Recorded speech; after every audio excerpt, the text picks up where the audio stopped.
Hello everyone, here is your lecture video on simplifying square roots. So the learning goal today is students will be able to simplify square roots. So we have this chart again, and this chart is all your guys' perfect squares from 1 through 15. And if you forgot what a perfect square is, a perfect square is the product of a number multiplied by itself. So something times something, and it's that product that is what we call a perfect square. So a square root, you guys, is a number which produces a specified quantity when multiplied itself. So you've all have had encounterments with square roots, and it's a matter of, if we take the square root, right, what is that number times itself is 49. And for this one, it's 7, right? For 144, what is that number times itself is 144? It's 12. Because, right, 12 times 12 is 144. And for 3, the square root of 225, what is that number times itself is 225? 15. So that is why we have this list, so that you guys get familiar with perfect squares and being able to identify your square roots really easily. Now, we have step 1, or steps for simplifying square roots. Okay, method number 1. Perfect squares method. If there's a negative sign, you change the negative to become an I. Break the radicand into perfect squares and simplify. So if we have square root of 8, if you guys look at that chart above, there is no perfect square is 8. So, or 8 is not a perfect square. So what you have to think about is, what is the biggest perfect square that 8 can be divisible by? And the biggest perfect square, you guys, that 8 could be divisible by is 4. Because, right, 4 times rad 2, you guys, is 8. But then don't we know what square root of 4 is? Square root of 4 is just 2. 2 rad 2. Can't simplify square root of 2 because, first of all, that's prime. And then secondly, there is no two numbers multiplied together to itself that gives you guys 2. Number 2. What is the biggest perfect square that 108 can be divisible by, right? What can 108 be divisible by? And the answer to that question is 36 is the biggest perfect square that 108 can be divisible by. 108, 36 times 3 is 108. Square root of 36, you guys, is 6 square root 3. And then 3, the square root of this, you guys, is just 15. So you guys see this method is harder because by looking at any number, you have to figure out what is the biggest perfect square that said number can be divisible by. And this way is way more challenging because you got to be really good with knowing your perfect squares and your division rules. But if this one doesn't work, there is a second method you guys could do. So pair method 2. Method 2, pair method. If there is a negative sign, change negative sign to become a I. Break the radicand up in prime factors. Group pairs of the same number. The pairs go on the outside of the radical and the leftovers remain on the inside of the radical. Multiply any numbers in front of the radical. Multiply any numbers inside of the radical. So this should be simplifying square roots. So cross that off. So we have the square root of 75. 75 is not a perfect square, so we should probably use a prime factorization tree. So how you use a prime factorization tree is you just think of a factor and then factor until we only have prime numbers. And if you forgot what prime number is, you guys, it's a number times 1, which will give you that number. So, for example, 5 is a prime number, you guys, because the only factors of 5 is 5 times 1. 7 is a prime number because the only factors of 7 is 7 times 1. So anything times 1, you guys, is pretty much going to be a prime number. So for 75, well, I know 5 goes into 75, but how many times? So if you forgot how to do this, 5 goes into 7, 1 time. 5 goes into 25, 15 times. So 5 times 15, 75. 5 is prime, but 15 is not. We can still factor 15 to be 3 and 5. So based off the notes, Do we have any pairs? Yes, we have a pairs of 5s. And the leftovers, you guys, is that 3. What I mean by leftovers is it could not find a partner. It could not find a pair.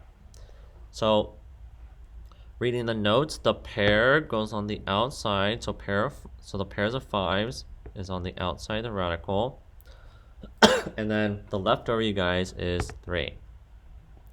5 square root of 3 would have been your guys' answer.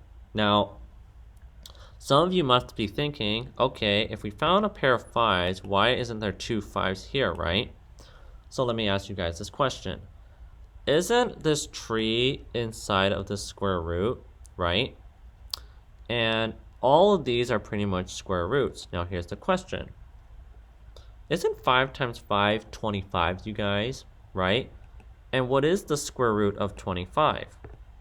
5, which is why we only get 1 5 on the outside, because what you're really doing is taking the square root of 25.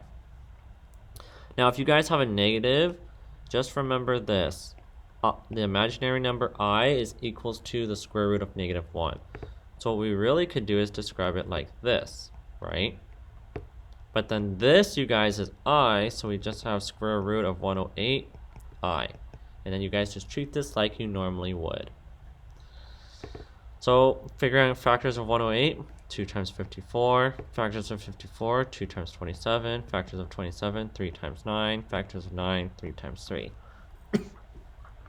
Does everyone factoring prime factorization tree have to be the same? No, because there's always different factors. But we all should still get the same prime numbers.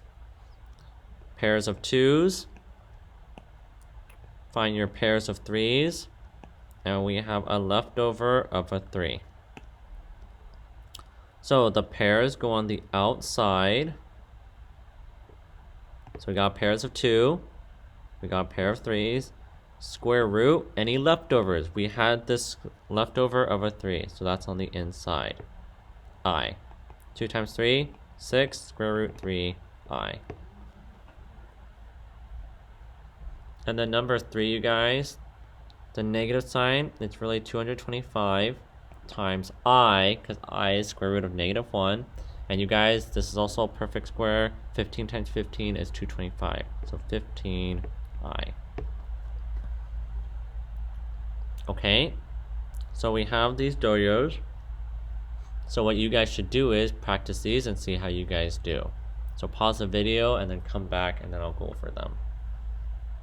Alright, let's see. So if you guys did a prime factorization tree, you guys could have done 2 and 100. 2 and 50. Think of these factors, right? 2 and 25. And then 25, 5 and 5. Any pairs? Pairs of 5s. Pairs of 2s. Leftover of a 2. So the pairs go on the outside, you guys. So a pair of 2s and a pair of 5s. And the leftovers go on the inside. 2. 2 times 5 is 10. Rad 2. And if you guys did the shortcut, the biggest perfect square that 200 can be divisible by is 100. So it would have been square root of 100 times 2. Square root of 100, you guys, is 10. 10 rad 2. Same ways to get the same answer, right? Whatever floats your guys' boat. Number 2. This is going to be square root of 150i. Now we break this down. 50 times 10 is a factor. 3 times 5 is a factor. 5 times 2 is a factor. We found a pair of 5s. And the 3 and the 2, you guys, are the 2 leftovers. They could not find a pair.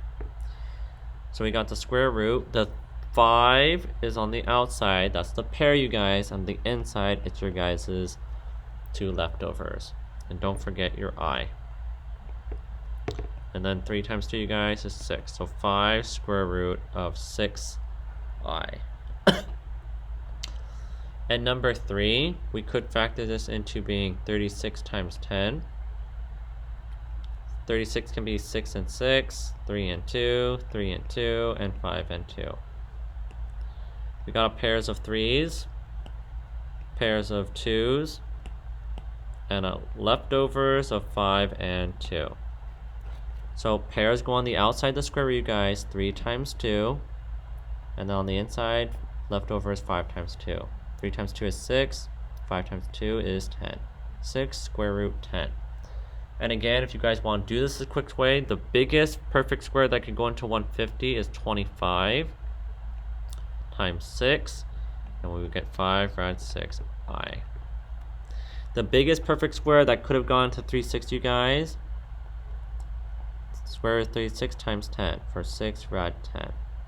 So again, hopefully these notes help you guys out to simplify your guys' square roots, and good luck on your guys' homework assignment, okay? Peace.